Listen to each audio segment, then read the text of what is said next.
Hello everyone, Ryan here, and today we have another episode of It's Not Really... Wait, what? No, it's not called that. Not Really Qualified to Talk About Music podcast. And I've messed up already, but hey, we have a guest on today, and it is the Social Tune. You may know him from his channel. He's got his own channel. He talks a lot about music, just like I do, and it's really good. So if you've never watched it, I'm sure you've already heard of this guy. He's more well known than me. So if you haven't, though, go check his channel out. And also we have Josh here as usual. So how are you both doing? Grand. I guess I'll go first since I'm the guest, right? Yeah, go for it. No, I'm grand. I've been very busy recently, but I've had a good week. I've been very productive, so I'm very glad to be invited on here. Yeah, cool. Yeah, it was good. How are you doing, Josh? Yeah, pretty much the same. You know, I there's nothing more that I could add to that. I'm super busy. And Ryan, I don't know if you mind. I'm going to plug some of my shit here. Yes, of course. Yeah, you mentioned. Yeah, I've been making art. Do it. I've been making a lot of art, and I've been illustrating a lot. And so recently, I actually sort of printed some of my stuff off because a few people were interested, and now I have things that people can actually buy from me, and I send it to their house and stuff for super cheap. It's like, there are a lot of artists out there who are just like putting like 20 quid on their prints, and I'm like, phew, how are people supposed to support your art for that price? So I don't know if like Ryan, you could like stick a picture up or something midst of this podcast. Is that possible? Yeah, of course. That's totally cool. Yeah, we'll do that. Yeah, it's all good. It's all good. You can put it in the thumbnail if you want. Maybe I should actually. No, maybe that's a bit big-headed. No, go ahead. I just wanted to quickly plug that, so I'll stick the picture there. Yeah. The only print I currently have is I guess an illustration I did of Milo and Open Mike Eagle. Two. Yeah. Oh. Yeah. Two very. Oh wow! Amazing. I would be so interested in that. I'm okay, look at that. I've already so up for that. I've already got an interested person. There we go. Both of those artists, they came to England, and not a lot of American hip hop artists tour in England, and I was so passionate about seeing Open Mike Eagle. I guess it just gave me the sort of the sort of mindset to go in and make something about it. So to anyone who's interested, DM me. My Twitter's in the bio. DM him. So it is. I'm on this channel enough now to have my Twitter in the bio. Yeah, I know. I mean, I forgot to do it the first few times. Yes, you did. Yeah, but we got there in the end. Yeah. Thank you for that little 1 minute promo there, Ryan. It's nice that I can get that on here. Yeah, it's alright. God, you're so big-headed. No. It was more like 3 minutes, but whatever. Alright. No, it's all good. No, it's really good art. It's really good. I've seen quite a lot of it. Thank you. Yeah, it's good. Let's get into more important things like pop music. Yes, pop music. Yeah, that's going to be the topic today for our podcast. We all like pop music. I know there are people out there, aren't there, that are like, no, I don't like pop music. But, you do. Yeah. You're just lying, aren't you? You're lying to it. You're lying to everyone. Look, if you don't slap I know some Lady people Gaga. Yeah, I know some people who are pretty passionate. Yeah. Really? Oh, God. The guy I work with, shout out to my boy who works at my shop, the other guy, super passionate about, like, alternative pop music. And he pretty much, like... whenever we get he loved the Superorganisms album. Oh yeah. He loved the Go Team album that came out. He even loved the David Byrne album because it was it had pop aspects to it. Oh really? So passionate about pop music that he literally gets involved in it that much, and he was probably the first person I think I've ever met where he's so dedicated to it. He follows like Reddit accounts for alternative pop music and stuff like that. Just like goes all out for it. Right. It's amazing. Wow. Like, and so you'd be surprised how many people, you know, are so passionate about this genre that I feel is. Oh yeah. I feel like it's cornered. You know, it's poked too much. It's harshly like attacked. It's because it has bad, you know, bad things about it. But like, maybe we can do this podcast in, you know, hope that we can get those people to shut up. You know, to stop attacking this, you know, wonderful genre that's given us so much good music in the past. Yeah, but it's easy to attack when quite a lot of the stuff is kind of bad right now. I'd say right now, anyway. I don't know. What do you think, Finn? I think here's the thing. I think if you know where to look, pop music can be a lot of fun. Absolutely. I think the thing at the moment though is that you see a lot of pop acts who, I guess, especially alternative pop acts, seem to be going for more rock touch stuff at the moment. And I think that some people can excuse that music because they say, "Oh, it's not pop music. It's you know, you can excuse it because you can give it a different label." I think in my experience, usually there's a bit of confusion when it comes to what is pop music, because a lot of people, if you talk to them, they'll just say pop music is anything popular, basically. Yeah. Which, in a sense, is true, but at the same time, I feel that does a disservice to not just you know, popular music, but also pop music as a genre. I think it does both the disservice in its own way, because they can be quite unique and very different. Especially if you look at the way pop's evolved over the past, especially even the past 3 years, how it's changed. Oh yeah, it constantly changes, isn't it? Yeah. And it does not get that you know, credit. It's pop music. Oh yeah, you know, yeah. Pop music can be progressive. It can be interesting. It can, you know, be outside the walls a bit. It's just, as you say, it's, you know, you've got to know where to look. It's not like it used to be. Whereas, you know, I grew up with a mother who just, you know, had it on TV. I mean, she still does to this day. She just has the charts, like, on TV. Oh, really? Yeah, and it's the same shit over and over again. But she just fucking eats it up, you know? And like, that's funny. That's what I grew up with. And it was just inescapable. It was in your face. Yeah. Whereas now I feel like, you know, if you're old enough, you have the option, you have the choice to go out and search for some good music, you know. And it's like that with every genre, but I think that the internet has given pop music, it's like a breath of fresh air, honestly. It truly is. Like, you know, Kylie Minogue released an album recently, and the other day, wasn't it? Yeah, and you know that, like, 10, 15 years ago, there would have been a few hits from that album that was definitely everywhere, you know, radio, wherever if you went into Asda or Tesco, it was on there. They had the CDs. It was on the top 20 hits on 4Music or like Viva or MTV or wherever, and it was just inescapable. Whereas now you can so easily like dodge that. I mean, maybe it's because, you know, she's sort of lost her edge, you know, maybe, but like, she's not really. Yeah, I think it's mostly down to the, you know, the internet, that, you know, there's probably like a hit on that album that would have got a lot of play 15 years ago, but just it's kind definitely, yeah. It's weird with pop music though, isn't it? It's like even like some like really pure pop stuff just isn't like getting mainstream. Like it's kind of all like a lot of pop music you hear isn't even pop music. Every Post Malone song that he releases that gets into charts, it's just like this isn't a pop song. What is this? It's becoming trappy and like you know, trap music is playing such a big. My sister, she's big. She's only super young. She's super young. And like she FaceTimes people. She's really into technology. It's.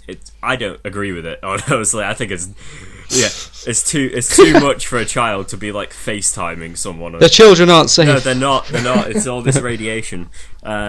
And so like my sister, like she'll like FaceTime her friends from school, which is crazy to me. But like their friends will be like playing the top, 15 hits or whatever, and like Gucci Gang will come on, and she'll be like, bitch, love do cocaine, and like Gucci Gang, and I'm like, fuck, dude, what the hell? Like, this is where pop music is now, When I was younger, it was more like Westlife singing ballads, but to be fair, there's also an argument to be made there in the culture, because there's a lot of things nowadays that would be talked about that really wouldn't have been. Even a decade ago. The stuff that I suppose kids are allowed to be exposed to, like even if you look at say there are some parents who have kids who are maybe 3 or 4 years old who can use an iPad or whatever without any problem at all. And because of that, there's less censorship in general, and I think that translates over to our music because even if you listen to a lot of especially early 2000s hits where there was swearing, and it was either censored out or the lyrics were slightly changed. You don't really get that anymore, especially with especially with songs like Gucci Gang or whatever. What's the number one? I forget. Because we God's Plan. God's Plan. Because we had like we had Kanye making hits in the early 2000s. And he's obviously he swore a lot. We had Jay-Z. We had a lot of hip hop artists like coming out with songs like R. Kelly and stuff like that, who definitely swore in their songs. But as you say, they were blurred out. Like like Soulja Boy was blurred out and stuff like that. And I think if Soulja Boy was still making that kind of shit now, it'd be like ultimately not blurred out. It just would. Yeah, well, that's the thing. Like, go on. No. That's it. I finished there. Go on. Oh yeah. I was just thinking, like, well, with YouTube, I mean, that's kind of one of the primary sources for music, isn't it? And there's not, unless you do restricted mode, you can still access all the songs. I don't know if there's actually like a thing where you can take out the swear words or anything, but I doubt it. So I think that's kind of like what's ended up happening. It's just kind of culture's changed, But maybe as well, like, it's kind of like the rebellion as well, because every sort of generation has its like rebellious music, like punk music and stuff like that, and teenagers had access to that back in the day, and that had a lot of swearing, a lot of violent imagery, I guess. But now I guess this is just the equivalent to that back in the day, I suppose. Exactly. But I guess the point, like, and here's my issue with that like comparison, is that punk music swore and did so much of that stuff for a reason. Like, it was there to be punk. It was there to be like anti something, anything. Whereas like now it's just a gimmick almost. It's like it's there because people swear. That's what people do in their everyday lives. Yeah, for sure. It just is naturally fed in. So, I mean, there's the argument as to like, is it even necessary in like pop songs and stuff like that when it's not really giving anything to the song? Obviously there are some songs some trap artists who are going to be swearing because it's clout, isn't it? It's like I'm hard, don't fuck with me type of shit, so I can kind of see that. But like, I don't know, say like Dua Lipa, like if she swears on one of her tracks, unless it like feels natural, she does have a song called I Don't Give I was gonna say, I think that's hit the charts recently. I'm not like attacking Dua Lipa here at all. I guess I was giving her as an example, I suppose, as as to like a common pop artist. Maybe like Little Mix would be a better suggestion there. What fucking with them it's all subtext, to be fair. Yeah, it's all kind of like I don't go similes and stuff like that. Where they they cut out, quick. Like some. But I guess it. Oh, go on, Finn. Go on. No, I was just gonna say. I think that I agree with what you say. I agree with what you say about punk music mostly. Having a purpose, I suppose. I think the big thing though is that the type of music where people swear and everything, it's it's definitely more prevalent now, but it was always it was always there. Oh yeah. Like, Yeah, it was. Recently, someone sent me a song, and I don't remember the name of it right now, but it was called "It's All Right," I think it's called, and it was basically a song that came out in the 70s, where the chorus literally just goes, "It's all right to fuck all night, it's okay to suck all day," which is really damn blatant. Yeah. But apparently that was around back in the 70s, and even the artwork looks like something out of the 50s. So it would really caught me off guard. But I think that it's important because it helps you realize this kind of music has always been around. It's kind of made. Yeah. It's kind of made to shock you. The only difference is that now it's not shocking because it's you were saying, it's kind of part of the culture now. So that music kind of comes to the forefront, and because of that, people who are trying to get popular and trying to get famous will see, oh, that's popular. Let me just do that, and that's why you have so much swearing and stuff. And I think, and on the radio. Oh yeah, definitely. Yeah, I mean, the thing is as well, like, if you're playing this in front of kids, so many lyrics get ignored in songs anyway. So how much are they even picking up? Yeah. And even if they do, is it really that of an issue? Like, I don't know. Like you said, like, people just swear in their everyday life. So is censoring it gonna do anything anyway? I don't know. I suppose the only like issue I could find with that is any slur, like any racist slur, that. Obviously, that black people will use because they have the right, but like, yeah, it's kind of making anyone say it. Yeah, isn't it, like really? If kids don't understand and they use that word, it's obviously that's about the only thing I could think that could be harmful there, because that word is thrown around a lot in rap music nowadays. I mean, it always has been. It always has been. But like that's the only thing I could really think of as far as swearing goes, anyway. Yeah, but to be fair, that's what music critics like us are for, to jump on people when they make those mistakes and then popularize them so that everyone hears it and everyone boycotts them. Because when someone does make a mistake like that, like did you guys probably heard of the there was a controversy with Migos not too long ago. Oh, with the homophobic slur. Yeah, Offset, with the homophobic slur. Exactly. Yeah, the queer thing. Yeah, the queer thing. And I was exactly. And I was listening to I was listening to Eminem recently. I was listening to Marshall Mathers LP again, and so much of it would be torn to shreds nowadays. Yeah. Oh yeah, for sure. And he got torn to shreds back then, didn't he? Yeah, which is a bit weird if you think about it, because we allow a lot more slurs and so on the radio, but at the same time, people seem much more sensitive and hyper aware of these things. Yeah, exactly. Well, yeah, it's weird. It's even stranger because Tyler the Creator have been doing it as well, like a few years back. Yeah, 2011, isn't it? And people loved him. Yeah, exactly, and because he was edgy as fuck. Whereas now it's like Ooh. No. Don't say that. As soon as like Offset says some, and I don't give a shit if that's what he meant or if that's not what he meant. I don't care. Like it obviously it just isn't a word that should be used pretty much in any sense nowadays. Just to make sure that you in your career is like you're stable, because not for anyone else, but just don't use that word because you're gonna get fucked either way. It's like it's nuts how what purposefully being edgy does to your career.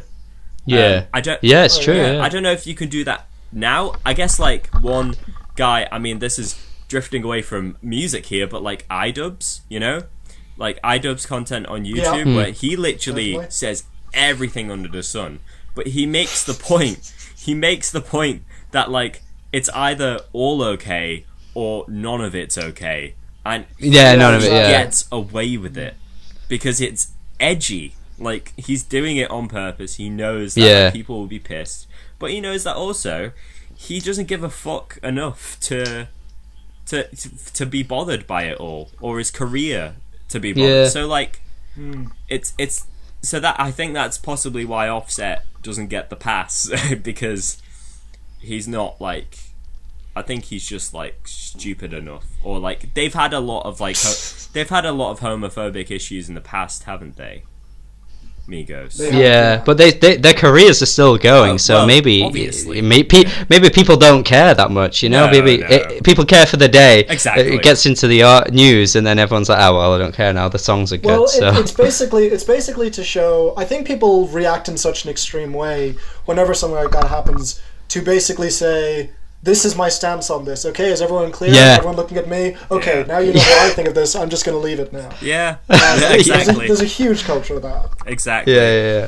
Definitely, It's, it's definitely true. It's Yeah, that's the issue. That's like the it's like a revolving thing, you know. Like something happens, everybody states their their mind. Because we care about it, and then a week later, no one remembers. No, exactly. And it's just painful to watch it happen every time. You know. Yeah, for sure. I guess Yeah. like the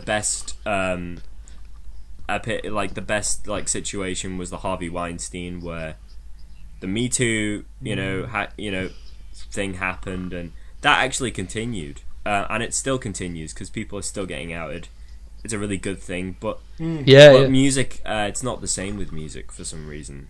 No, Well, not really. I think that here's the thing. It's not the same for music yet. It could still be at some point. Oh, absolutely. I was having I've been talking to some people about this, and there are several people who think, oh, there'll be a Me Too movement in the same way. The only thing is with music, I don't know if it's different with music, because obviously in Hollywood it's, you know, we find out that people like Harvey Weinstein were doing these things, and they're kind of the core of Hollywood. So the question really in music's case is who is really at the core of music, and how much influence would they have? Because those people wouldn't be as well known, I wouldn't think, or at least not to the general public, you know. Yeah. You know, I was chatting to my friend about this yesterday, about how like people like, you know, rock stars of like the 80s and the 70s, like Iggy Pop and Guns N' Roses singer, I know, I've forgotten his name, Axl Rose, you know, like anyone from Kiss, fucking even David Bowie, I had all like slept with girls that were younger than the age range that they should be having sex with, right? And but like, it's never talked about ever. Like David Bowie is held as a fucking hero, and I'm not saying that he shouldn't be at all. I'm just saying that this has all happened, but nobody. Was it underage stuff? Yeah, it was underage. I mean, don't know anything about this. I mean, it was, but it was all consensual, and I think that's the thing, is that it was all consensual. Because there were there were young girls that wanted to be groupies back then. That was just what they wanted to be. They wanted to have sex with these rock stars, and it didn't really matter what age they were. So it was all consensual. Therefore, nobody were outed. It was just the rock and roll, lifestyle. And so, you know, that never gets picked up at all. You know, it's I don't know. It's kind of strange to me. Yeah. No, I can understand why. Yeah. Yeah, I mean, I guess if no one comes forward to say that it happened, then I don't know if anything's going to get pretty much done about it. I don't know. I mean, there's no point now. It's happened so, long away, so far away now. But I guess it's. But it's you also see traces of that in the Me Too movement. Actually, if you look at it, because there are certain people who have been accused who will not get the same coverage, or who people won't jump on quite as much, usually because whoever it is in question is well liked by the public. And I think that actually determines a lot just how much backlash they receive. Yeah, wasn't it that guy from Parks and Rec that like got Aziz Ansari? Like, that went after a while. I mean, it did. Well, the James Franco thing James as well. Franco as well. That kind of, that sort of disappeared. But it's so. Yeah, we're kind of getting off pop music now. Yeah, we've really rambled on pop music. But okay, but these are, as Finn initially stated, the Offset's slur, I think, may continue to be an issue in the pop music. in general. You know, as more Yeah. you know, as more and more trap music gets popular, more of those things are gonna come in. I mean, like, Jesus, like even Eminem is still using apologies for this word, faggot, as like a genuine insult. He used it several times on his last record. Yeah. I don't remember that. Okay. I to be honest, I haven't listened to that album for quite a few months because I could not stand I blocked it out of my mind. Yeah. And so like so should we talk on like go on? Sorry, I just want to end it like even he, you know, a 40-odd-year-old man still uses those kinds of slurs as like an insult, you know? So it still like plagues popular music. Yeah, for sure. Anyway, should we talk on some of our like favourite pop songs when we were a kid? Because that might be kind of fun. Yeah, let's lighten the mood slightly. Yeah, that's right. Yeah, I have to admit, like my youth, as far as pop music goes, I enjoyed it at the time. Looking back on it now, I get I loathe it. But some of it aged well. Some of it has aged well. Did. What I will say is that I find bands, you know, boy bands like NSYNC and Backstreet Boys and Westlife and stuff like that, ironically, amazing. I just like how I don't know. I like how stupid it is and how it hasn't aged well. If you know what I mean. Like, I just love how ridiculously, you know, old it looks. And I don't listen to the music. I guess I just have like a sort of love for the aesthetic, not the aesthetic, but like the comedic sense of it, because it's absolutely hilarious. Go and watch an NSYNC video or a back.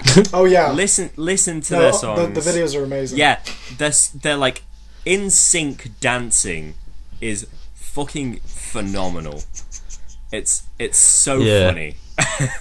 And I just love that. Just to be clear, I agree that it is very funny. I will personally say, for me, because I know I have to say this because I'm contractually obligated, I love Backstreet, and I love them unironically, for the record. But to be fair, for me it was more a thing of with Backstreet Boys, I was just a little bit late for that whole debate on Backstreet versus NSYNC, and so I kind of discovered them in retrospect. My was it my cousins? I can't remember. Someone introduced them to me when I was quite young, and I really got into them. So while I wasn't actually there for the argument, I now take every opportunity I can to remind everyone that Backstreet is great and NSYNC sucks. I can't stand NSYNC. And I genuinely do think that NSYNC is worse than Backstreet, though. If I'm comparing their music, it's just... Yeah, NSYNC were all show, really. It was just dancing. You like said, they had good dancing, but like that was it. Even JT back then was just lame and corny and like, ugh. Yeah. That hair. To be fair, 90% of that was the hair. Yeah, exactly. That's the good part, though. It's so bad, it's good. I love seeing it. I think it's hilarious. I think it's super embarrassing. Honestly, like the early 2000s, for me personally. I'm going to throw this out here. I think it's the worst time for pop music ever. Ooh. Really? Yeah, I think it's the worst time. I'd say now is the worst time. Really? No. Which is funny because I wouldn't say either of those, honestly. I would say it's around the turn of the decade, around 2009, 2010.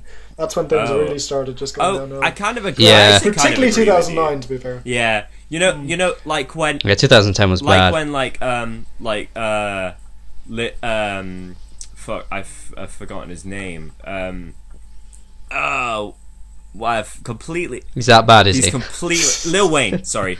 Lil Wayne. Lil Wayne. Like when Lil Wayne was coming out with, like, you know that group he had, Nicki Minaj and Drake were involved. Young Money, was it? Young Money, yeah. They called themselves, yeah. Yeah, when they came out with, like, that song Bedrock. Like, Oh wow. Oh, God. a horrific time for music. I absolutely agree. I can almost stick that like era aside with the early 2000s for me, because I guess like my personal issue with the early 2000s, it feels very like machine driven. Like it's all like a very corporate machine. Like all of these child stars like Britney Spears are forced into this like horrific industry where they end up getting depression and seriously ill because of it. But I guess that's because I witnessed it growing up. You know, I just witnessed that era, and all of these child stars get really messed up from those circumstances. Yeah. And you know that it's the same for boy bands too. I think that they were too industry planted for me. Oh yeah, I yeah, still definitely. can't get past to that. No, that's fair. You know, past that to this day, really. Fair. I mean, what were some good songs in that time? What years? Oh. Hey ya.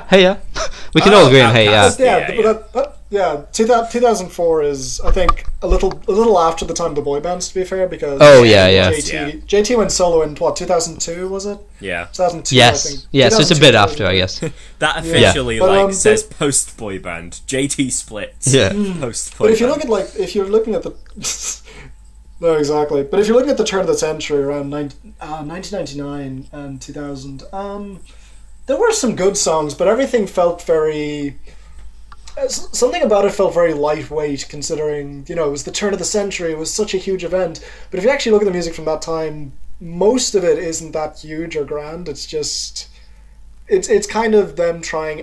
They're throwing everything they can at the wall to see what sticks. Yeah. Basically. Yeah. Yeah, almost as if they're trying to figure out, okay, what's going to be popular in the next decade? Let's just try all these things and see what sticks around. Yeah. I mean, I have to admit, like, I enjoy a lot of Kylie Minogue stuff. I wouldn't, like, listen to it on the train or anything like that, but if it came on, I think Kylie Minogue was a pretty good pop artist for me in the day, personally. Oh, Yeah. I would agree. Yeah, Yeah, I think Yeah, I definitely. think she to me stood out of the crowd, and I remember her voice. I remember her, I'm spinning around and stuff like that. I don't know what it is. Like, she just stays with me, I guess. And also, she stays. Yeah. She stays with me as like not an industry plant too. She felt very natural.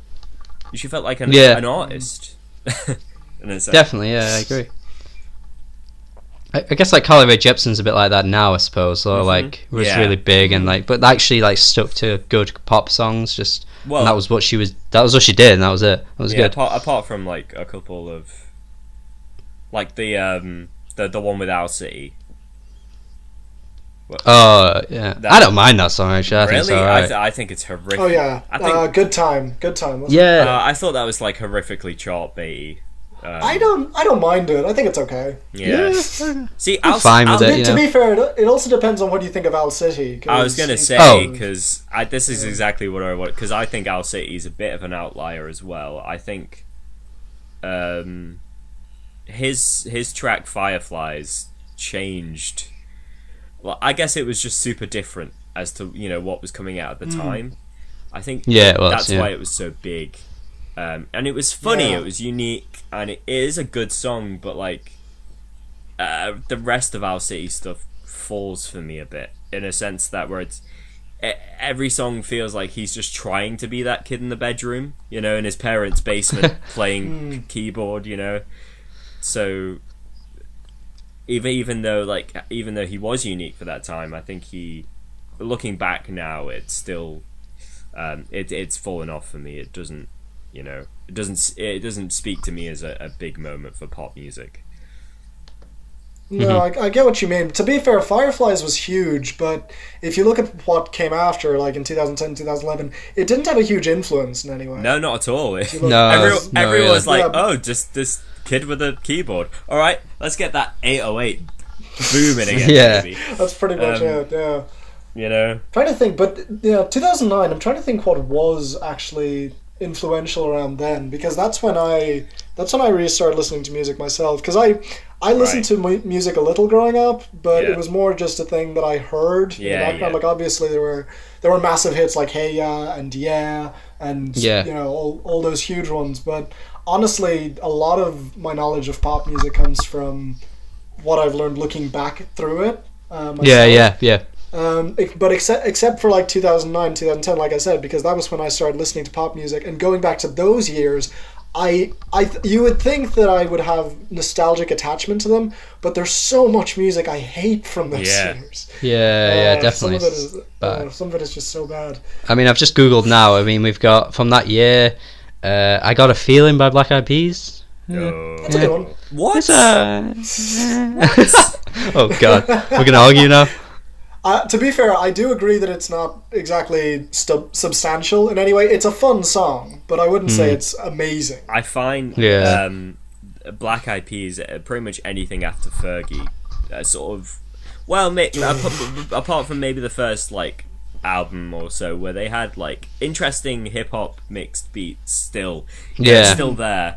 I think Fergie kind of wore down Black Eyed Peas a bit. I don't know if you've ever heard them on like their first album or the when they started out, they were like pure hip hop, like really interesting, a bit progressive as well. But I mean, I Fergie might not be the entire issue there. I think will.i.am's a bit of a douchebag too, but. Well, they went quite electronic and stuff, didn't they? Just how much money he could make, and so, he just sold out. He found out about auto-tune, and then that was it. Really, he just kind of killed it. It was like, this is my instrument now. What about The Climb by Miley Cyrus? Jesus. Great song. No, great song. Boring as fuck. No, fantastic great song. Miley Cyrus made so many fucking great tracks. I stand by this. I genuinely stand by this. Miley Cyrus made good music. Did you just tell me this? Did you grow up? Did you actually watch any of the Disney shows when you were? No, I didn't. Okay. I mean, embarrassingly, but. Well, to be fair, I didn't either, but I still look back on those songs and just cringe. Not all of them. I think she does have some good ones, but there are some that really do rub me the wrong way. To be fair, it's not even because it's Radio Disney. Like, I love the Jonas Brothers had one hit in 2008, and I love that song. It's called "Burning Up," I think.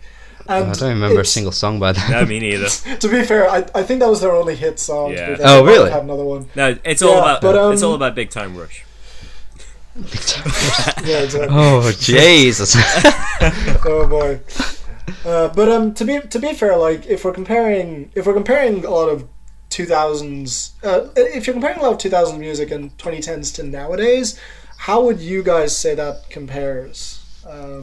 Like, how would you say today's pop music? What today's pop climate, apart from the swearing, if we're just talking about the quality of the music, I suppose, how would you guys say that measures up? Well, I don't know. I feel like the thing is, it's like it kind of, there's always years where it's bad. So like to say like, oh, pop music's better now, pop music's worse now, it's kind of inaccurate, because every year has terrible songs that make the charts and like age badly, and people forget, and then they're like, oh god, this was even a song and stuff like that. But I just think like I just rarely I struggle to find good pop songs, even though there are so many different types of artists that top the charts now. Like there's every song in the top 10 generally sounds quite different, but I just can't get with most of it. I don't know. What do you guys think? I think with the introduction of trap music, it's been like a super positive and a super negative thing, where you do get your Gucci gangs. If you count that as bad pop music, I wouldn't say it's the worst song either. out. You get these like, it's repetitive. It's not lyrically stimulating. But you get your bland trap artists who come onto like a pop song, like didn't like one of the Migos do a track with Iggy Azalea recently? Oh god, I did hear about this. I don't remember it though. I could have I sworn blocked it out of my mind. It was horrible. exactly. I remember that. I think so. You get shit like that where it's like bad trap artist comes together with bad pop artist, and like you get horrific circumstances. But then, you get moments, that are good. I would say like "I'm the One" by DJ Khaled, Justin Bieber, Chance the Rapper. Was a super good like pop song, like summer song. I think it. Really? I really did. No, it was a solid pop track. I don't think it did anything wrong. Apart from having Lil Wayne. He was good back in the day, though. Well, his mixtapes were, yeah. Yeah. The Carter. I've been recently listening to that, and I think the Carter 1, 2, 3 are really good. Yeah, absolutely. But as I said, like it hinders pop music, and it also trap music. I think at the moment is making a bigger wave. Moving into the charts. I mean, look at fucking Look at Camilla Cabello with Thugger. Young Thug. They did. Oh yeah. That was huge. Massive, that track. Yes, I'm looking at the Billboard right now, and that's still at number 10. Wow. So, wow. Yeah, that's pretty impressive. I'd say I still like that song, and even though it's kind of a bit older now, but I'd say other than that, in the top 10 for me, it makes me feel like a 40-year-old woman. But I'd say the best song there is a Bruno Mars song, like literally, yeah. Like absolutely, yeah. But at the same time, I really like Havana, obviously, and Finesse is just absolutely amazing. Yeah. But I do understand what you mean about trying to get enthused about music at the moment, because there's a lot of it that's just... Here's the thing, there's a lot of it that's huge, but I'm not too sure why. It's usually because the artist is huge, like number one, of course, is Drake. Yeah. And, then you have things like Perfect that the radio loves, that won't go away, and God. which keeps growing. What? Lord. There are so many things that there's so many songs that just won't go away at the moment. That's the problem. Yeah. Don't you think that like Ed Sheeran is literally a leech on pop music at this point? He's a wedding song leech. I would say no, honestly. I like Ed Sheeran. I think the thing about him is that, again, he's very marketable. That's the thing. He's very safe to market, and people, because pretty much everyone will kind of listen to him. It's got to the point where he's been overexposed and everyone is starting to get sick of him. Yeah. But I do agree that I've been going back and forth on Perfect, because I honestly like the song because it's kind of sweet and romantic, but at the same time it won't go away. Yeah. And it's a song that doesn't have much of a pulse to it as well, which I think you could say for a lot of the top 20 songs right now. Oh yeah. Look, the first album I ever bought, I would say, with my own money, was Ed Sheeran's Plus. Right. Stand by it. I think it's a fucking great album full of cheesy love songs. I think his second album even better for me. I think there's a lot of better cuts on there. Right. But look, my main issue with Ed Sheeran is that he could literally sing. He could make a ballad about shitting on a woman's chest. And normie couples will just eat it up for breakfast, lunch, and dinner. They're like, this is how my relationship is. I love shitting on my partner's chest or whatever. It's literally how it is. It's because the general population, we're so we love songs. Like, love songs hit everybody, but the most bland love songs hit the most people, and that's what Ed Sheeran is good at doing. And he even admitted that this most recent album he made to get all of the tracks into the fucking top 20 or 40 or whatever it is now. Like he came out and said that's what he aimed to do. He aimed to make a diverse album that could, make the charts, every single one, and it did in order. Oh, I didn't realise he said that. I think pretty much every single track made it. Yeah. I didn't know he said that though. That's crazy. Exactly. So there's my issue with Ed Sheeran. I think he's too. He's too easy to like, Dan. Yes. Oh God, how dare he? Exactly. But he's so easy to like that I hate him. That honestly, I think a lot of people who dislike Ed Sheeran that I've spoken to say the same thing. Because it's one of those things where it's kind of like I'm not sure if you're familiar with Joel Schumacher, the director. No. He's responsible for what's a movie you would Batman and Robin. That's a big right, yeah. For example, that guy. Everyone who has, most people who've seen that film can agree it's bad, but at the same time, Joel Schumacher himself is such a lovely guy, right? That no one can really fault him. And for me, that's kind of how Ed Sheeran is. Yeah. Except he doesn't make shit. He just makes inoffensive music. Yeah. That's the thing. Yeah. And it gets to the point where some of it is so inoffensive and won't go away for so long that you start to resent it. Yeah, exactly. Yeah. Yeah. I think that's what's become. I don't know. Do you think he'll be remembered well? Yes. Yeah. Ed Sheeran. Oh yeah. Absolutely. I think people. Some of his songs will definitely stick around. Yeah. I mean, he's got some good songs. I liked Don't and Sing. I thought were good. Oh, definitely. Don't is amazing. Yeah. Don't is an amazing song. And I'll even say, because I know I was one of the 5 people who put Shape of You on their best list. I love that track too. I think that's a great track. Really? Yeah. Oh man. I think that's a solid, fast-paced pop song. I think it, as you were saying, Finn, that song definitely has a pulse. I think that sticks around. I don't think it rather than perfect. Just Ryan's doesn't lamenting in the background. Like, I just it's just got it's just very basic. I find it too slow. I mean, especially that part where it's like, come on be my baby, like that part to me it's just come on, speed it up, get it, come on, give me something. But each their own, I guess. Okay, I think we can all agree Castle on the Hill is better, but no. That oh wow, you're gonna be that person. I'm sorry. The one person. Castle in the Hill is a fucking it's like a U2 song. It's like a U2 song shout out by this fat ginger person. It just is.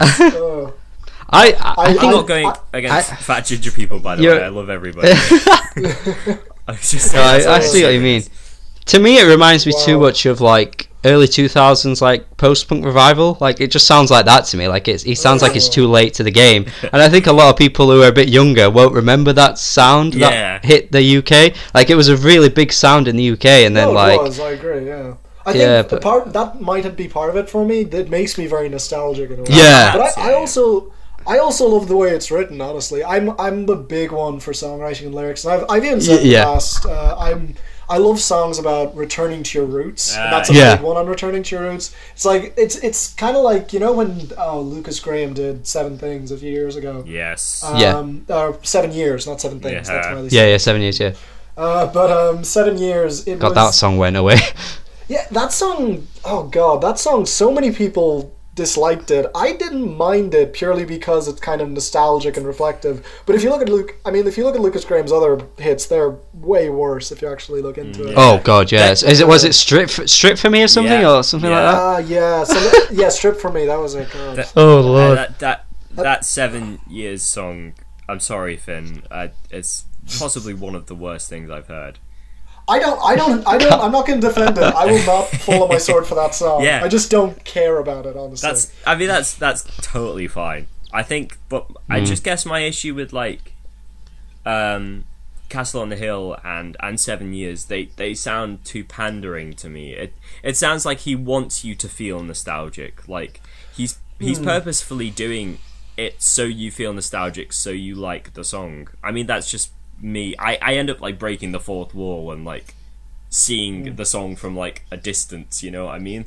I'm on the outside looking in and seeing what's going on here. It's just too much for me, I think. No, I do get it. It's kind of like a lot of people have a problem with Bruno Mars' song Treasure. Yeah. Because they feel that it's trying to manipulate them almost. Yeah, Yeah. I will say it that feels artificial. in a at sense. least that's like a banger, you know. At least that I like that it, goes yeah. off for me. Yeah, Yeah, I love that song so I know. much. Yeah, it's But great. again, It's great. Again, it does kind of depend. For me, I don't usually mind it because I find most music is trying to be manipulative in some way. Yeah. And some of it is genuine, to be fair. But you know, if you're gonna make music, it's because you want to evoke a certain emotion in people. Yeah. But you know, there's a way to do that where you put work and effort and your actual feelings on paper, and there's a way to do that where you think, okay, this is what I can say to make people react in this way, and it'll probably make me a lot of money. Yeah. So, Yeah. Well, it's like it's why I guess people love musicians that when they were on heavy drugs, they made very depressing music or very angry music. You know, look at like Nick Cave when he was at the birthday party or something like that. He was genuinely making exactly. angry, you know, music, but he was on a lot of cocaine too. So he genuinely, that's genuinely who he was, and that's how he felt, and it hits people more when you can see that, passion, or you can see that anger that genuinely exists. Pop music is one of the biggest genres that really struggles to do that for some reason. It struggles to show actual passion, and again, I will say that it's mostly because it's industry planted.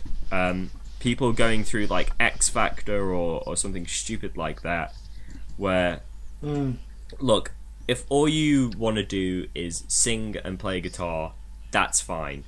I just don't see how that naturally gets you into the charts, because you wrote a song about a vague concept. Like I'm going on here, but like One Direction are one of those boy bands. I mean, all boy bands did it, but like One Direction are the only ones I can think of right now who made so many songs saying and aiming it at general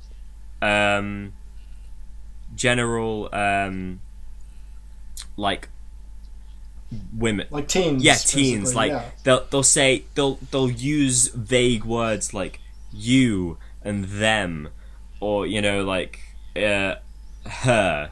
You know, not saying anything specific, just like using vague terms. So like, it's like that. It's so not genuine, if you get what I mean. Yeah.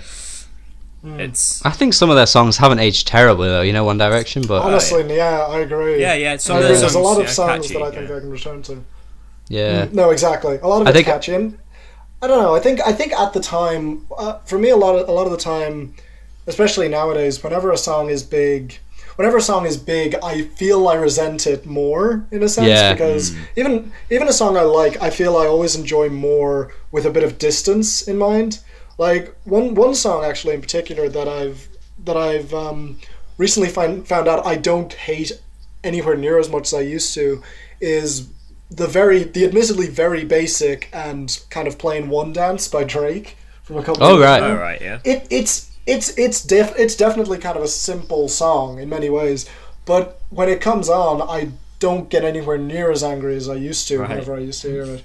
And that is kind of because, like with a lot of soulless music, it, you know, with some distance, you kind of just grow to appreciate it as another song. Like, you don't have to love it necessarily, but you're not going to get annoyed with it. For me, the truly terrible music is the stuff that, you know, is terrible years down the line when you look back at it and you think, oh, how the hell did we all listen to this? Because there's different kinds of there's different levels of soullessness, I think, if that makes sense. Because there's the soulless stuff that is at least injected with some passion, or there's kind of a catchy hook to it which can forgive the soullessness, and then you just have the stuff that is just boring and bland and doesn't, you know, it's not made for anything. And I think that like one big song from a couple of years ago that everyone hated was Fight Song by Rachel Platten. Oh yeah, which was, you know, for being incredibly basic. And that song, I think people would still look back on and mock because everything about it is cliched, and there's nothing even passionate about it. No. That's the problem. Whereas at least with Perfect, he sings it like he means it in a sense. Yeah. You get me? Yeah. I can't believe you can tell. Yeah. Brought that song up. I'm super angry now. I fucking hate that. I hate that song so much. I remember when fight song? Yeah, it's one of the worst things I've ever heard. In my ears, made my ears bleed. Truly. And yeah, it's songs like Fight Song that are so soulless. You literally can't see anything genuine in it at all. No, actually, do you want to know what a song... I just remember this. A song in the top 5 that I think is just one of those soulless examples of trash is Meant to Be. Meant to Be. I knew you were going to say it. I hate that song so much. And again, Meant to Be... It's not... It's just because it's so basic. There's nothing to it, and there's not even an ounce of chemistry or passion or anything to it. Wait, who is this? I'm sorry, I'm so out of the loop. This is Baby Rexha, who was that girl from Me, Myself and I believe, and Florida Georgia. I have no idea. The Cruise I'm guys. gone here. I'm. Well, don't listen to it. It's not worth your time. I'm going to now. You've just said it's so bad. I need to listen to it. Again, it's one of those songs that isn't. It doesn't have like the worst lyrics or anything like that, but there's nothing about it that tries at all. And sorry, I get really passionately angry about that song. But at the same time, it's next to God's Plan, which is number 1. And God's Plan is a song where, if you actually look at it, if you actually read along with the lyrics and everything, it's so basic. There's nothing new about it. I know. But at the same time, I can't get angry with it in the same way. Purely because, I don't know, there's something about it. And it's not that I like it, there's just something about it that doesn't grab your attention enough. Well, I think... it's just very average to me. Yeah, I think Drake is like... Exactly. And Drake is like the king of making mediocre music that, sells. Yeah, sells. And he's some fucking genius. He's like a god, because Drake stands just fucking eat that shit up. As I said with Ed Sheeran, like, if Drake shat on like a mic and made a beat out of it, they'd love it.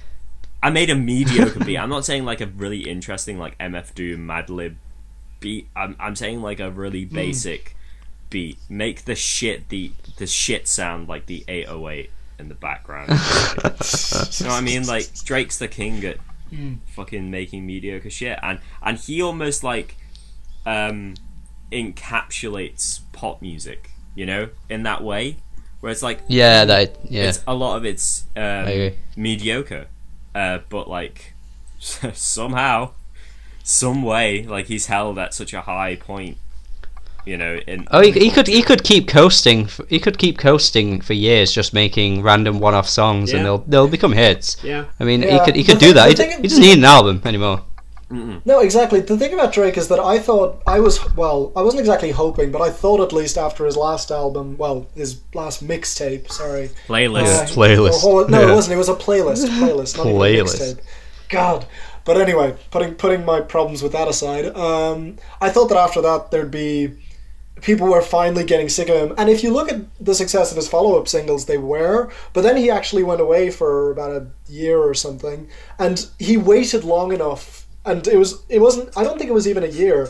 But he waited just long enough so that when he came back, everyone noticed and everyone immediately bought his stuff again. And that's the thing. People are constantly...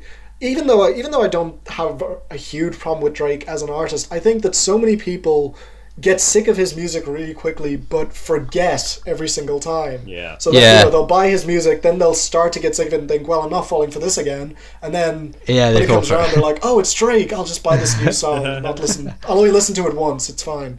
And suddenly he's number 1 again for 10 consecutive weeks. It's crazy. Because again, he's like, he is, he's not, he's safe.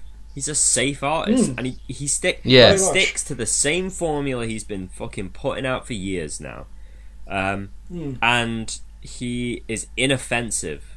That's it.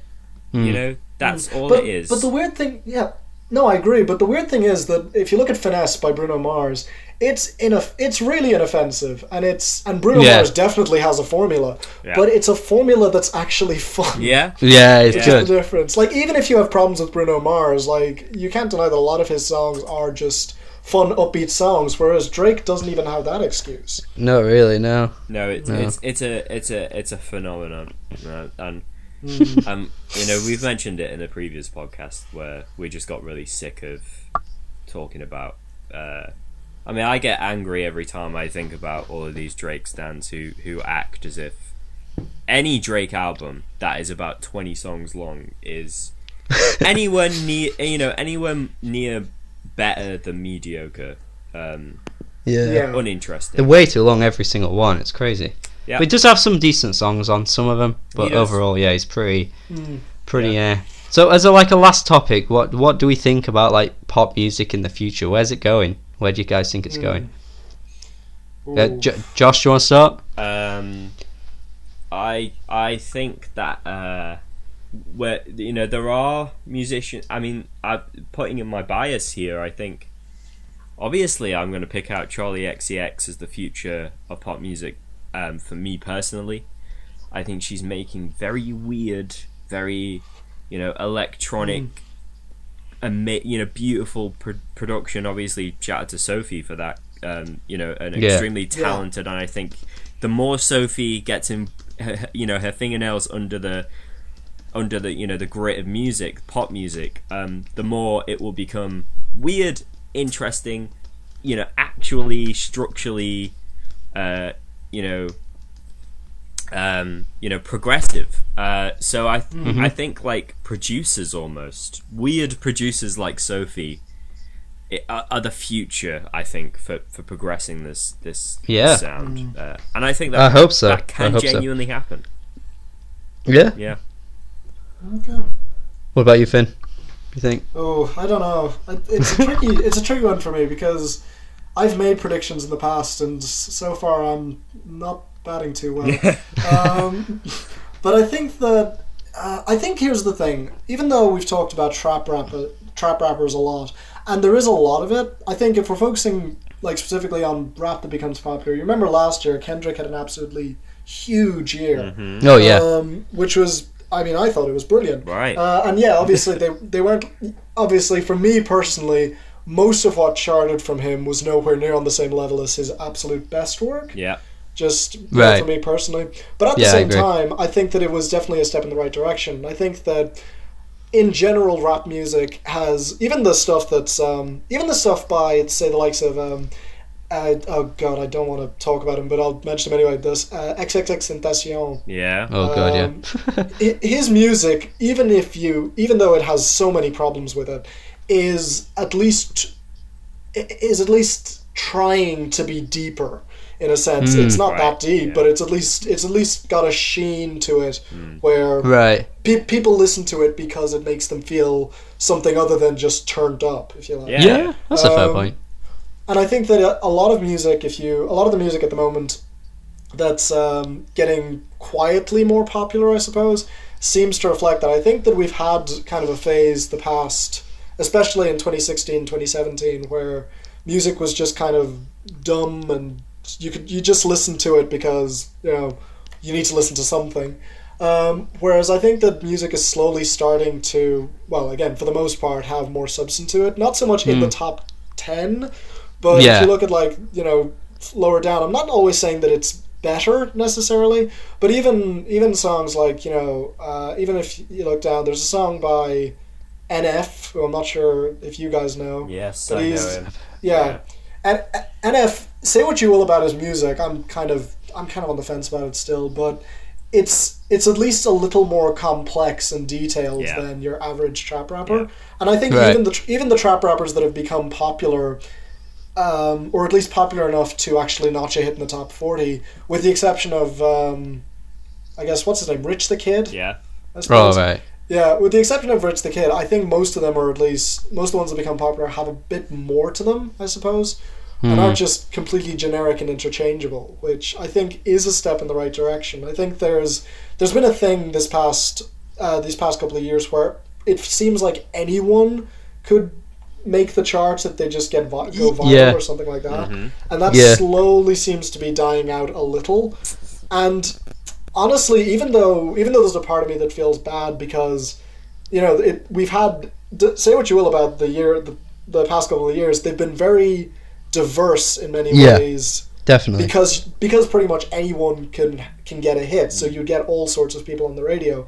And honestly, I think it's, in a way, I still think it's a good thing that we're kind of moving back towards a stage where most of the biggest people around are the ones who are in the top 40, because a lot of them, I mean, honestly, A, because a lot of them just have a better idea of what they're doing, and B, it means basically that there's less of a chance, I suppose, of getting something that is completely incompetent, in a sense, which you did get in previous years. Like even stuff like Gucci Gang, I don't think you're going to see another Gucci Gang anytime soon. And obviously, like I said, my predictions almost never come true.